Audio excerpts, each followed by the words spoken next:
Aujourd'hui, on parle de manga focalisé sur les relations interpersonnelles. Mais Sakura, c'est Morgane et Rosalis sur la chaîne Rosalis. Allons-y. Ce sont des mangas qui sont très ouverts d'esprit. Oui. Où on peut vivre plein de situations différentes sans correspondre forcément à des cases. Justement, c'est ce que ces mangas-là cherchent à montrer.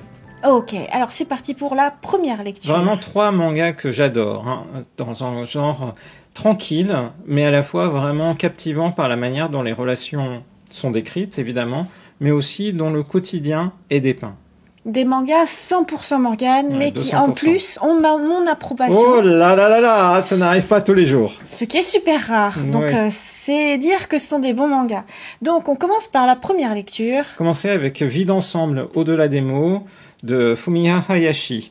L'histoire commence alors que deux, on va dire, anciens copains de collège, lycée, copains entre guillemets, parce qu'ils n'étaient pas si proches que ça. Des camarades de classe. Voilà, se retrouvent à emménager ensemble comme colocataires, ou même pas comme colocataires. Peut-être qu'il n'y a pas de mots à mettre, en fait, sur cette relation.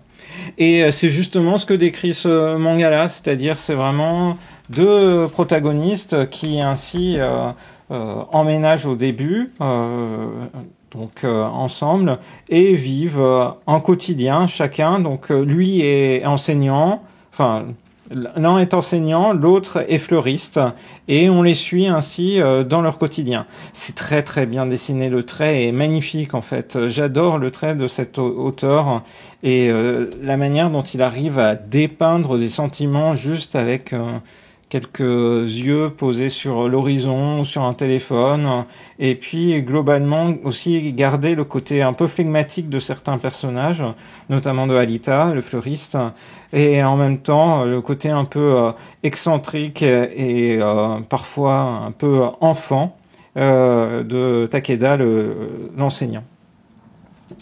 Qu'est-ce qui fait la valeur de cette histoire ? Je dirais les réflexions. Les réflexions sur la société, sachant qu'on ne va pas s'intéresser que à eux, on va aussi se focaliser par d'autres moments sur notamment une des élèves de l'enseignant et de la manière dont elle voit les choses, aussi d'autres de ses camarades, d'autres des camarades de lycée, comme ici cette jeune fille qui s'est récemment fait faire des piercings aux oreilles, ce qui évidemment dans les règles japonaises de lycée n'est absolument pas permis.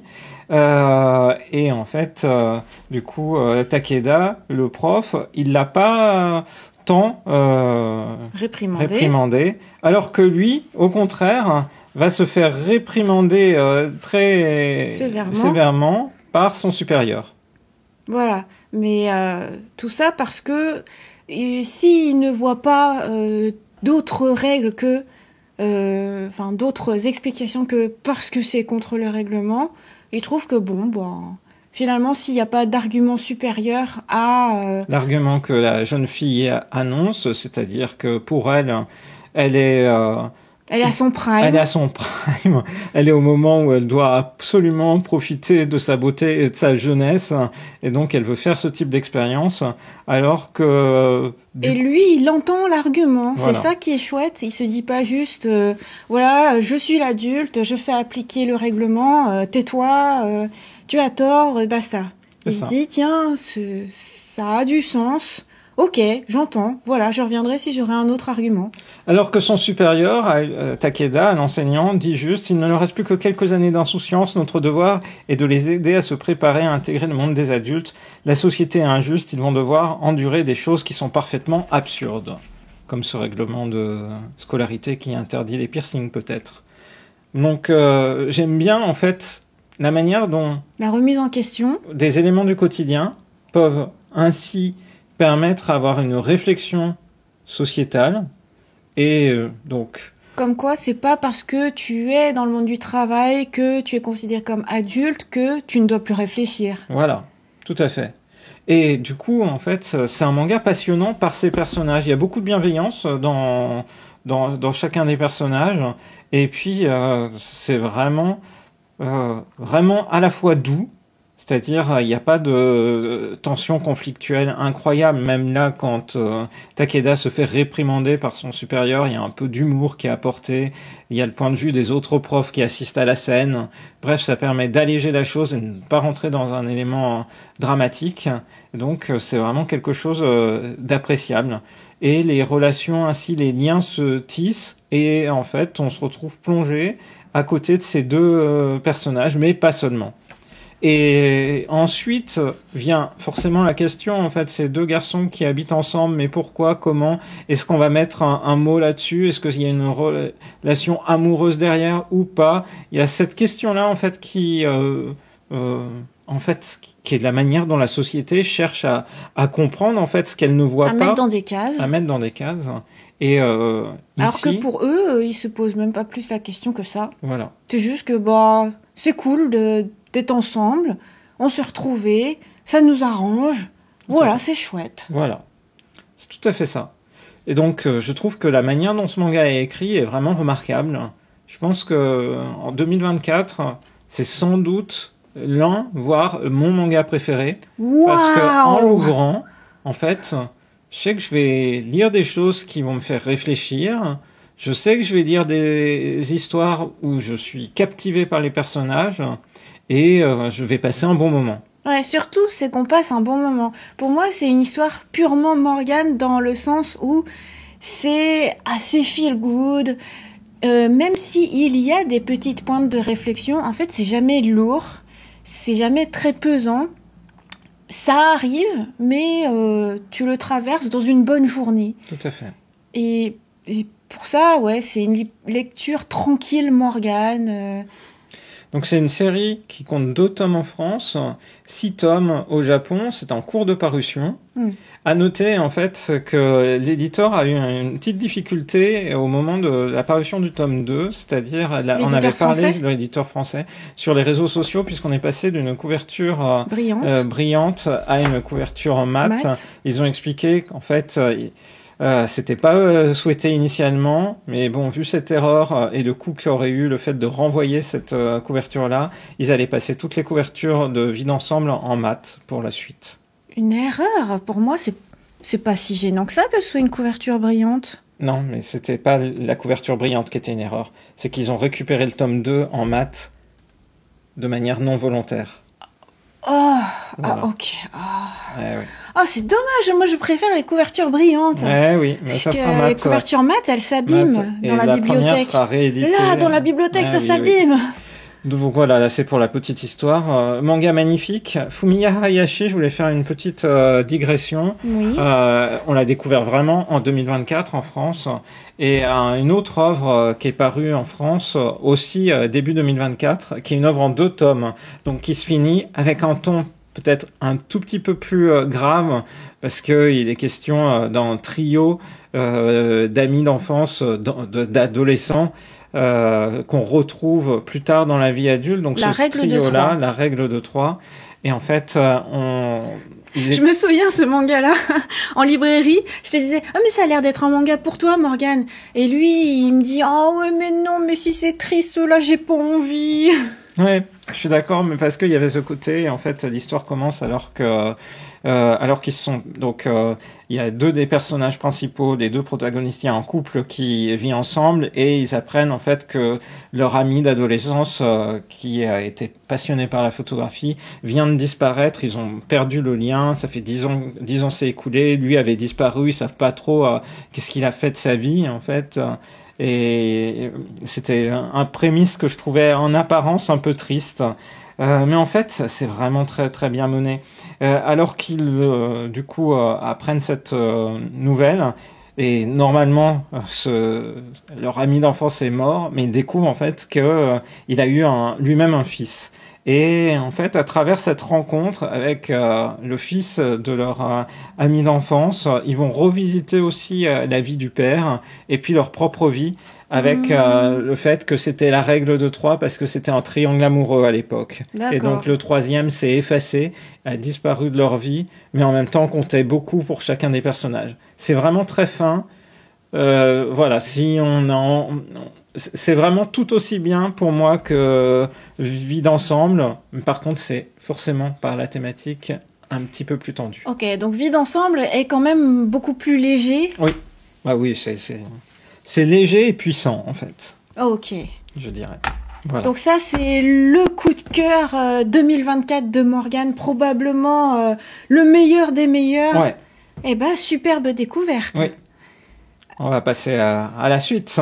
Eh bien, passons à la deuxième lecture qui est...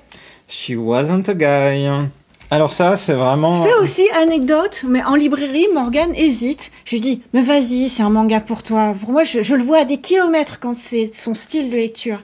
Et Morgane lui dit, mais c'est bizarre, il y a du vert fluo. C'est un grand format aussi, et dans la bibliothèque, ça me pose souci. Et je lui dis, mais tu te souviens pas, au Japon, on a vu le manga avec les filles qui adorent faire des gunpla, il y avait des touches de bleu et de rouge, ou de rose, je sais plus.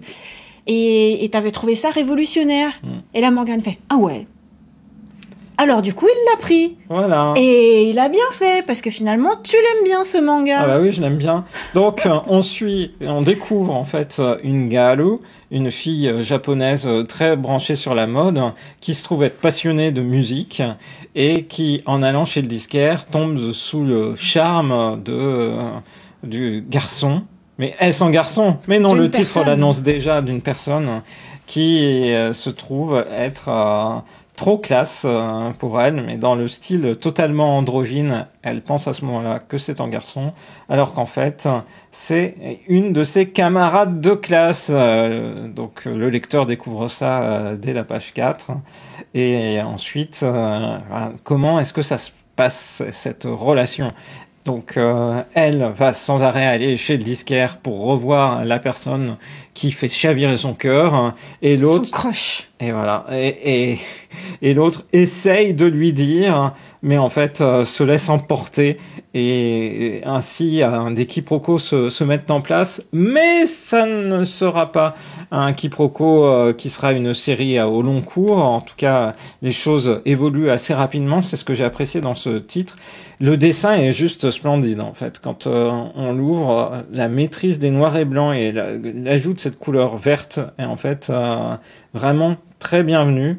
Et les plans aussi, les plans sont incroyables en fait. Les choix de caméra, les choix de focalisation sont fous en fait sur ce manga-là. Je trouve que c'est un des mangas les mieux dessinés au niveau des traits des personnages de ces dernières années.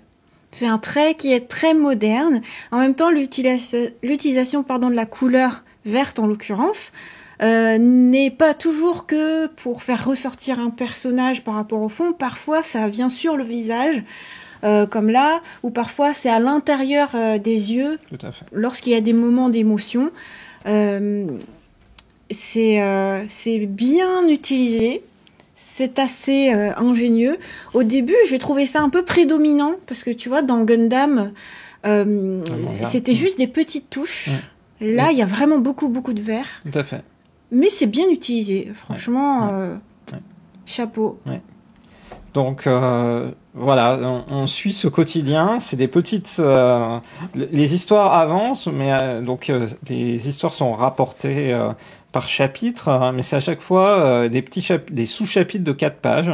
Pourquoi 4 pages? Parce que c'est un format Twitter. Et oui, au départ, c'est une histoire publiée sur Twitter, puis ensuite reprise, éditée sur Pixiv, et puis ensuite au format papier, comme ça nous arrive en France.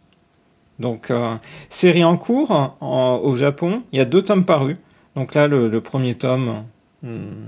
on est presque dans l'actualité en fait maintenant pour certains titres, puisque c'est sorti au Japon en 2023 ce premier tome. Donc tome 2 japonais février 2024, on devrait l'avoir prochainement, et c'est vraiment une super découverte. Là on a un manga très moderne. Super moderne, avec en fond la musique. Là on peut dire que... C'est même prédominant, oui. C'est complètement prédominant, puisque non seulement il y a tous les disques qui sont entendus, et on entend du coup parler de groupes qu'on n'entend pas si souvent au Japon, puisqu'au Japon la musique, l'ambiance musicale est quand même prédominée par la J-pop, et on n'entend pas trop, à part dans des boutiques spécialisées, des groupes anglo-saxons classiques, Foo Fighters, Radiohead, etc. Mais là, Nirvana, et on est totalement question, en fait. On sent, en fait, ce manga est traversé par une vraie passion de la musique. Pour le rock. Pour le rock, tout à fait.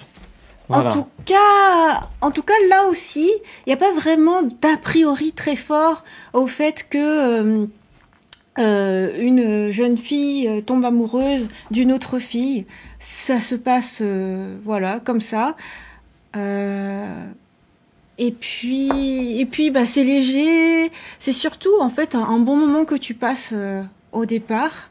Et je pense que ça s'étend de plus en plus. Tu vois, au début, ça fait vraiment petites histoirettes. Tout à fait. Ça fait vraiment histoire de pive.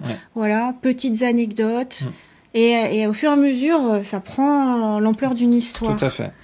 Notamment parce qu'on avec des ajouts de personnages la musique, on va pas seulement l'écouter, mais on va aussi la jouer. On va en concert, on va aussi la jouer, voilà, etc.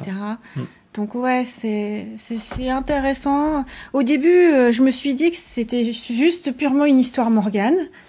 Et Morgane m'a dit « Oh, tu devrais le lire ». Je l'ai lu et ça m'a captivée. Ah, je suis content quand c'est comme ça. Ouais, c'est pas toujours le cas. Donc, faut le souligner, c'est une histoire 100% Morgane avec aussi le tampon Rosalis. Waouh. Donc, cool. Moi, j'aime bien les histoires modernes comme ça, bien dessinées par des artistes de notre époque. Voilà, c'est cool. Tout à fait. Donc c'était la deuxième lecture, on passe à la troisième. La troisième lecture qui est donc I Cannot With You de Mika. I Cannot With You qui est l'histoire entre deux lycéens, amis d'enfance, dont l'un éprouve des sentiments pour l'autre depuis longtemps.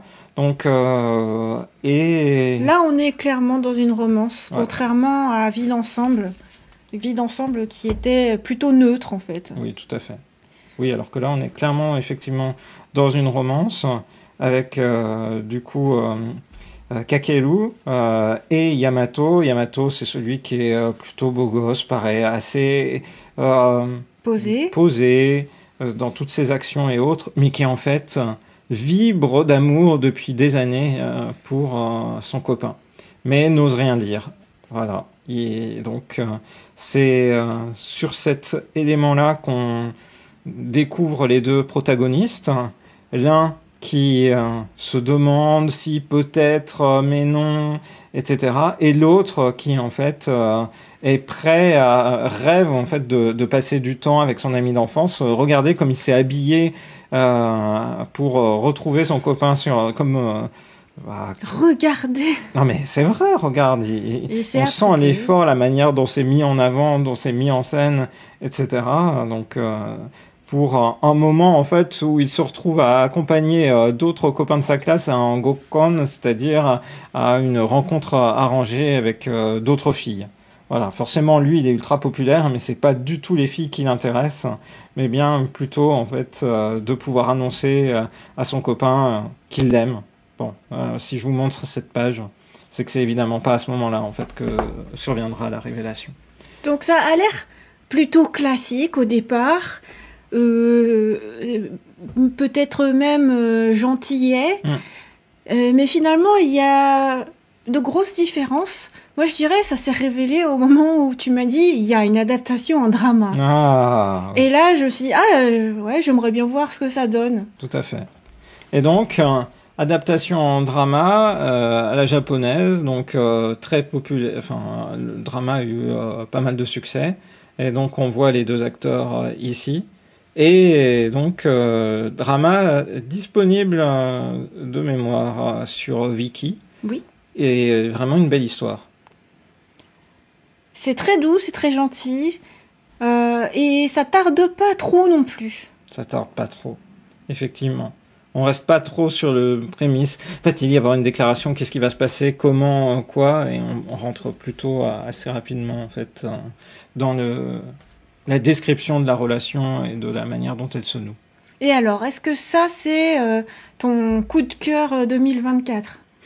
Mon coup de cœur 2024, c'est Vie d'ensemble. Alors je ne peux pas, je vais pas me renier. Je maintiens que Vie d'ensemble, c'est vraiment le coup de cœur 2024. Mais j'ai beaucoup aimé I Cannot With You.